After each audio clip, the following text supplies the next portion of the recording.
This program is brought to you exclusively by Binti Report.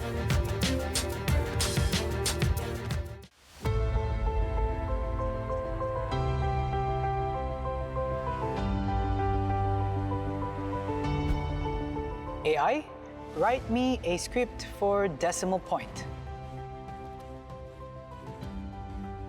Wonderful. Imagine a future where we can design, create, research, or even ask any advice from this device just by typing or asking. This future is happening now as we speak, where artificial intelligence or AI will perform tasks on our behalf. But does that mean we're going to lose more jobs to AI? Do you fear or welcome a future with AI? The smartphone that we have today is like so powerful, more powerful than the space shuttle that went to space in the 1970s. But guess what? The future of work has already arrived on Decimal Point.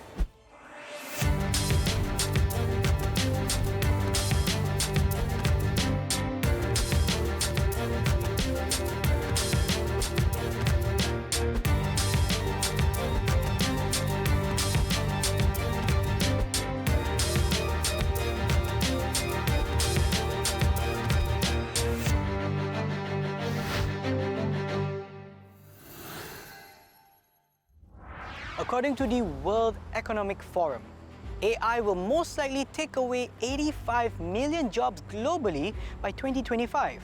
But the robot revolution is expected to generate 97 million new jobs. Data and artificial intelligence, content creation and cloud computing are emerging as the top professions. Would that mean that my job is going extinct as well?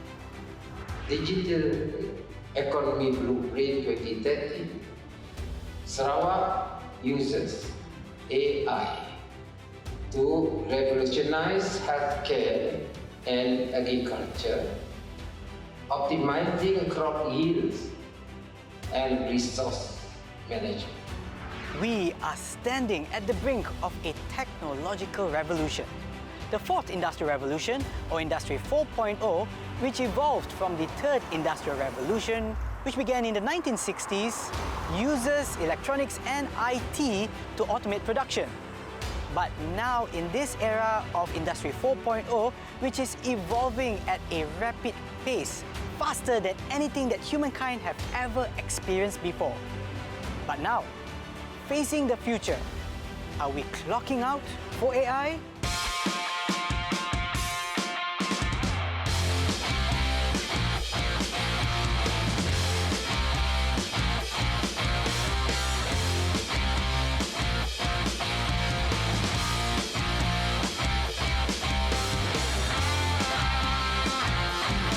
So, Encik Shamsul, can I address you as Mr. Sam? Mr. Sam is good. All right, Mr. Sam, could you tell us first a little bit about your background and how is your involvement in terms of the implementation or adoption of AI in Malaysia? I'm the Chief Technology and Innovation Officer at MCMC.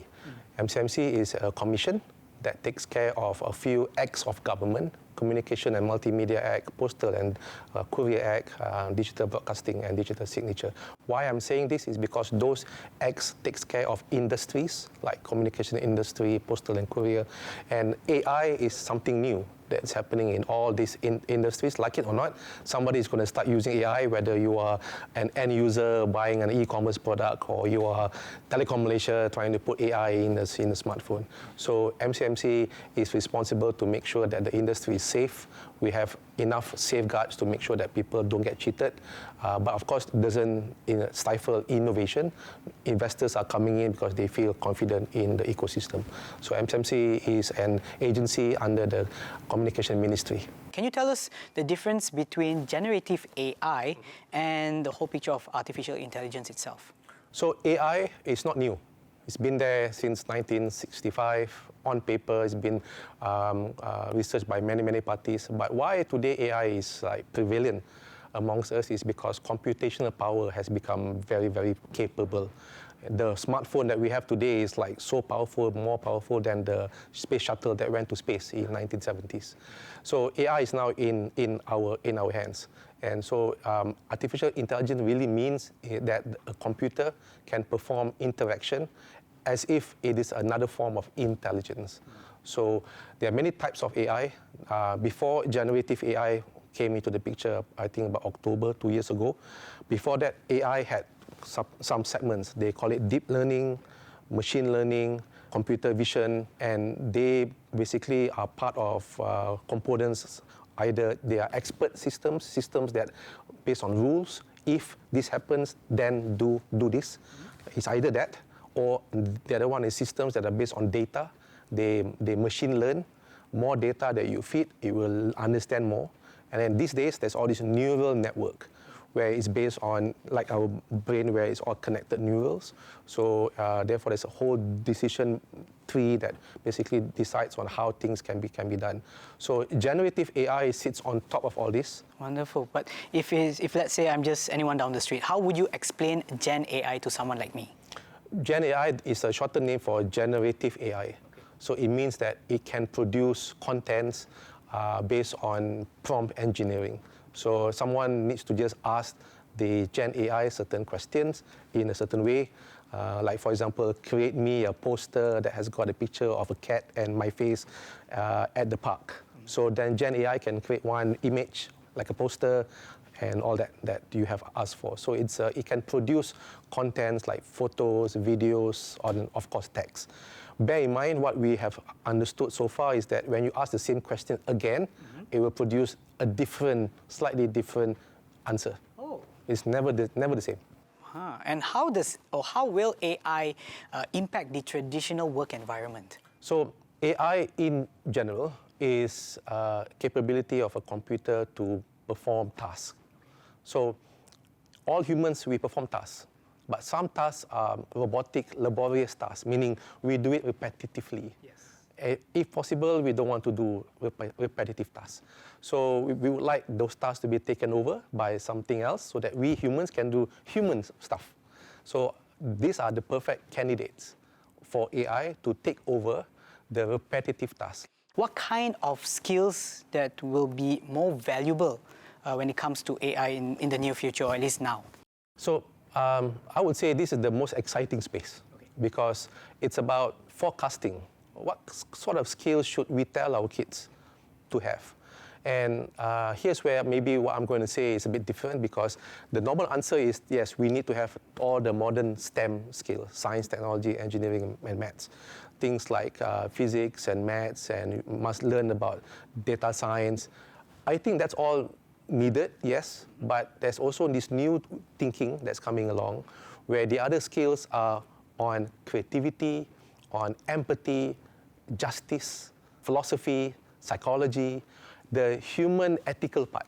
Yeah. Because robots can never perform justice, can never have philosophy, can never have deep thought of creative minds that us humans have. So therefore, I would say for a country that's developing, we are not a developed country yet, so we should actually invest upskilling in these two areas, not just the science part, but also in the social science, arts part. I would say from a country point of view, many other countries, America, Germany, UK, they themselves invest a lot of money, more than Malaysia, in the development of the technical part. So Malaysia's a bit behind. Yeah. So if we were to catch up, which is going to be a long way, which I think, therefore, the investment in skills should be in the non-technical part as well. I see. Okay. Could you give us a couple of examples of implementing or adopting AI in different industries or sectors? Yeah, so we have seen, for example, computer vision, or they call it video analytics, where it's a normal CCTV, but instead of just CCTV where a human looks at it, it's an AI that looks at it.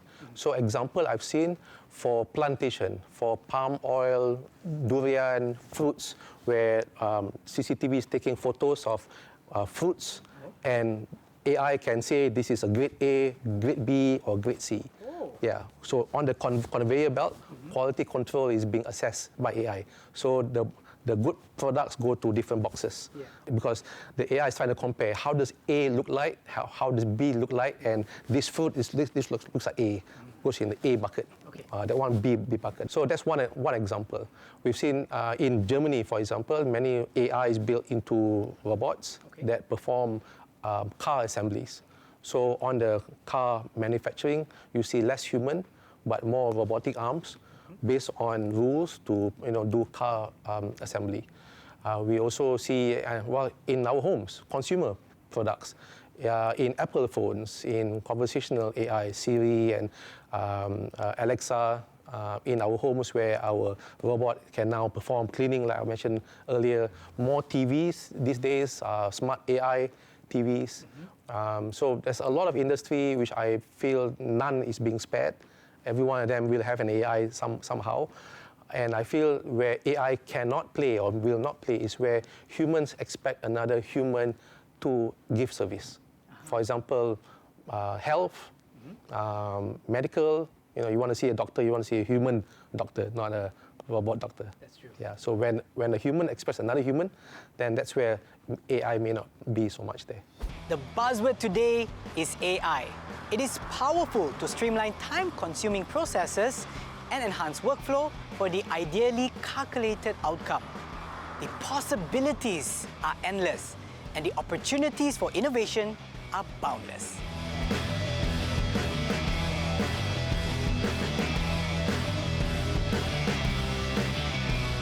So let's talk about Malaysia. What are the emerging jobs when it comes to AI, and what kind of, or why is it important for the development and upskilling when it comes to AI? We should be saying that AI jobs comes in many forms. So the obvious ones are people that use social media, the influencers, and they use a platform that has AI at the back without them knowing. So that's one obvious one where the skill is not so much technical in this sense. It's more about creativity, how to reach out, marketing yourself, putting out a storyline, storyboarding.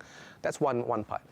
Then you also have the AI jobs that are behind the scenes, the technical part, in the what I call upstream, where you are in the production of AI itself.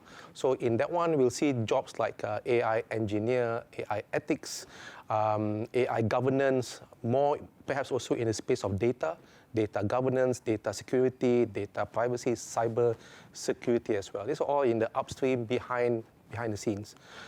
And all these jobs are important because it fits into the bigger ecosystem that Malaysia wants to be, where we should earn more from the digital economy. So today, Malaysia is about 24% of our economy coming from the digital space. But we are aiming towards 25% in next year, where we should earn about 25% of our economy, and that earning comes from our own people, companies and businesses investing and also producing more products and services in the digital AI space. So being a developing country, we should invest in all sorts of skills and, if possible, give younger people the chance to learn quickly, early, not allow AI to be learned later in the working life. Yeah, but talking more in general, when you talk about young people or even old people, would you say that it is important for them to upskill in terms of AI so that they don't lose their jobs, or at least they can retain their jobs? So we have seen in many parts of the country that AI is part of Industry Revolution 4.0, where it will displace some kind of jobs, but not every kind of job. But as part of the displacement, there will be creation of new jobs that wasn't there in the past. So it is important that our population in Malaysia have the agility to kind of always upskill when there's something new that comes along. Number two is to relearn, or sometimes unlearn and relearn, so that you kind of don't follow the old way of doing things and use some new way of picking up things. And thirdly is that this is all part of a smaller micro credential. Instead of going for a 5-year course, people are now learning in 3 months, 6 months, shorter bursts along the way, and they pick up the necessary understanding. You don't need to be an expert in AI to actually benefit from AI, but you need to be someone who sits on top of the technology rather than be too stuck in what the technology can or cannot do. From a high-level perspective, we have the Sarawak Digital Economy Blueprint 2030, where AI is part of upskilling and bringing the people forward.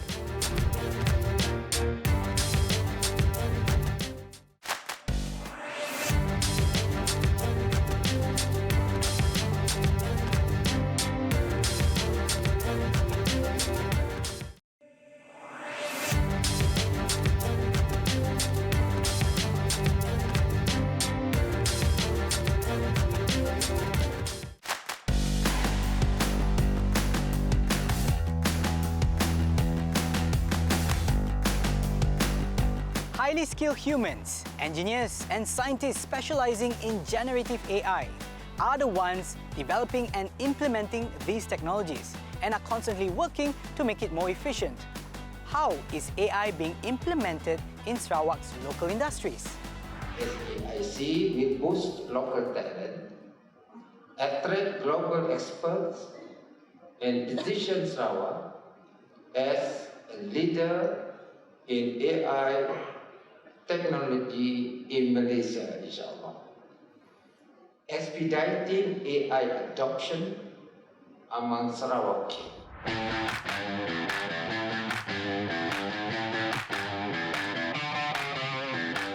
So Mr. Sam, let's focus now on Sarawak. How is AI being implemented in Sarawak's local industries? We know two innovative companies, Neon AI, that looks into computer vision and Internet of Things, and also SM Digital Innovation that looks at chatbot and conversational AI. And I'm very sure there are many more organizations in Sarawak that are looking into how AI are being used. And the spectrum of AI utilization is not limited to just industries. We see in many examples where AI is being used in education, in manufacturing, in logistics, and from an infrastructure point of view, AI is slowly being implemented and embedded into telecoms, in 5G, for example, where it's being rolled out in Sarawak widely. All right. And what kind of programs and policies that the Sarawak government is currently implementing for the adoption and also the development of AI? From a high-level perspective, we have the Sarawak Digital Economy Blueprint 2030, where AI is part of upskilling and bringing the people forward. And that fits into the Malaysia's larger digital economy blueprint. And we know the Science and Technology Ministry, MOSTI, have the National Blockchain and AI Roadmap, which actually has 5 areas where it covers skills and upskilling and culture and people. MCMC itself, we also cover Sarawak area. We cover actually all 14 states and territory of Malaysia. And MCMC, we bring forward a new development upcoming where it's about AI, Code of Ethics, where we want to empower the local ecosystem of licensee in the telecom space, in the broadcasting space, 7 areas where AI should be used in an ethical way. Speaking about ethics, why is it important for us to have ethics when we're using AI? AI has a lot of inherent characteristics. Some are known to practitioners, and some are still being understood.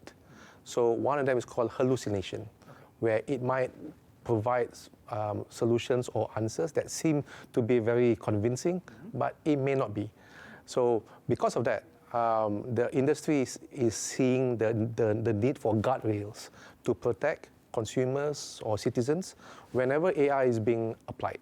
So when it comes to the protection, then we see that it's not only needing the law of the land, if there is one, when it comes to anything AI, but also to educate on the do's and the don't or the best practice when it comes to people or organizations that are trying to put AI into the picture.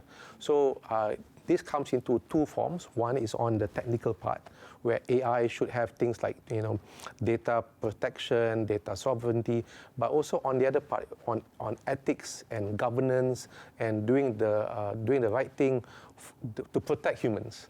So we don't want to see a situation where AI is being used widely to, shall I say, displace humans from work. It should assist humans. Human-AI interaction is needed rather than AI taking over from humans.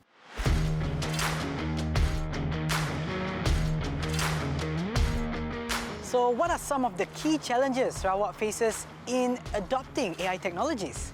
So if we break down into certain components of challenges, I would say one is infrastructure, and the other component is people.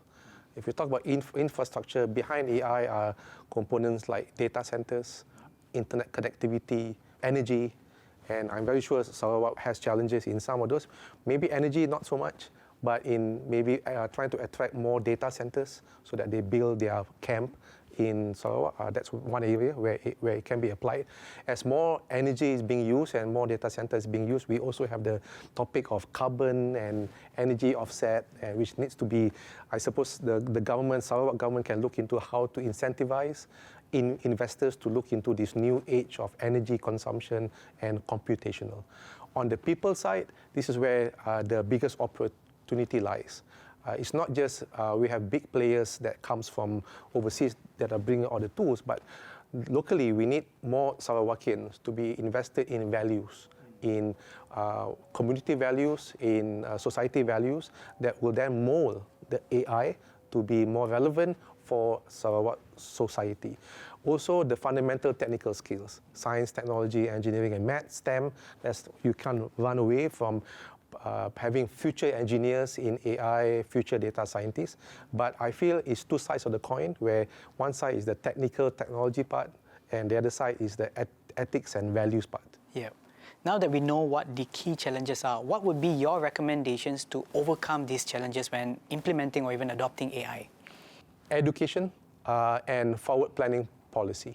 So if I were to talk about education first, it's not good enough that we put in syllabus that are using today's end product AI. It needs to be education and research into fundamental AI, and also to expose the utilization of AI to younger population. Perhaps people or students in primary school where they get exposed in basic AI operations. It's like a kid trying to learn how to ride a bicycle. Yeah. Where the earlier they learn to ride a bicycle, it can always come back and it will teach them how to do it the correct way. Yeah. So that early exposure, I feel, is needed from an education syllabus point of view. The second thing is the policy. If the government has forward planning policy when it comes to understanding what does AI practitioner or AI manufacturers need for them to exist in the country, in Sarawak in particular, things like, for example, facilitation of good internet, computational power, edge compute, or even AI data centers that are needed, waiting for investment into large language model and computer vision. So this can become two sets of hotbeds, policy and education, which means future generations of Sarawakian should have a better stepping stone and be so-called leaders in the AI space. Yes, and these technologies, they could be expensive. Would you say that the financial incentives provided by the Sarawak government, for example, help businesses to adopt these advanced technologies or AI in general? So if I were to also break down into two parts, number one, what we see today, AI doesn't pay taxes. Ah, okay. So if we can, if the state government can have a future policy where AI pays tax, then that's a good source of income for somehow that there's a source of income from the adoption of AI or the utilization of AI. So that's one portion of it. The other portion of it is incentives or grants or facilitation when it comes to the importation of specialized equipment that AI needs. So we know today AI requires chipsets, GPU chipsets or CUDA chipsets that are generally coming from Silicon Valley or Taiwan. And these have, importation costs and foreign currency costs and all that. So the facilitation of all that as a start, but it shouldn't be a continuous facilitation because there should be certain localization. Yeah. A Sarawakian or a Malaysian NVIDIA local large language model chipset or a local assembly of AI infrastructure, I feel is needed because otherwise we are always downstream, not able to go upstream on the AI value chain. Right. And now we've talked about policies and infrastructure. Let's focus on the people. What steps can Sarawak take to further develop their local expertise in AI and related fields? Also in a few parts, maybe I'll start first on research and development. Sarawak has many universities, public and private, and within those universities are, number one, students that should be exposed to the latest tools, but also, number two, researchers and academicians. We should be paying more attention in researching fundamental AI, producing more white papers, producing more research to educate policymakers. And the second space is going back to basic education and exposure. And it's not just limited to schools. It could be under MCMC, we have this thing called NADI. They are internet centers scattered all over Sarawak and the nation. And these are community touch points where community that find it very difficult to go into the city to get some internet information, they can go to one of our NADI and they can learn what AI is all about. MCMC has deployed Teach for AI a program that we are implementing across the 1,000 NIDI that we have nationwide, and Sarawak has many of those. With a quarter of jobs expected to change in the next 5 years, Sarawak also had the foresight to establish the Sarawak Artificial Intelligence Centre, SAIC. It is important for governments, businesses and individuals to discuss about AI, to mitigate the negative impacts and to also take advantage of the benefits AI can bring. We are clocking in for AI on Decimal Point.